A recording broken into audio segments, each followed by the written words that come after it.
Hello, sir. O, bakit napatawag ka? Magpapaalam po sana ako, hindi po kasi ako makakapasok ngayong araw na to.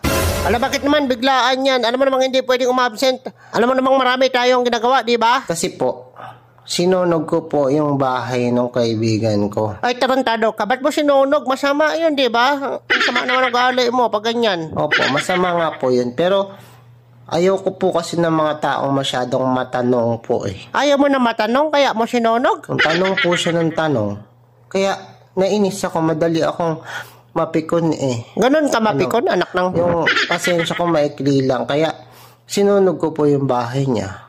Paano to? Sinunog mo yung bahay, tinanong ka lang ng tinanong? Ano yun? Ngayon tinutulungan ko po siyang mag-ayos ng bahay, nag-sorry na ako. Kayo po, may tanong po ba kayo, sir? Wala naman akong tinatanong. Kinakamusta lang kita kung ayos ka ba, ganun. Hindi, parang may tanong pa po kayo kung bakit ako a-absent eh. Hindi, wala. Bagong rules ng kumpanya yan, wag nang magtatanong. Ano bago na, sir?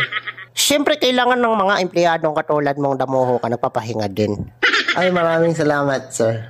O sige, tulungan mo na yung kaibigan mo. Salamat po. Walang nga naman. Ingat po palagi, sir, ha? O sige na, impacto ka. Kasi baka may itatanong pa po kayo. Hindi dati pa talaga ako hindi matanong na tao na boss. Siyempre na, Okay. malinaw ba sa'yo? Ganito talaga ako eh. Malinaw naman po. Sige na. Sana mag-resign ka na.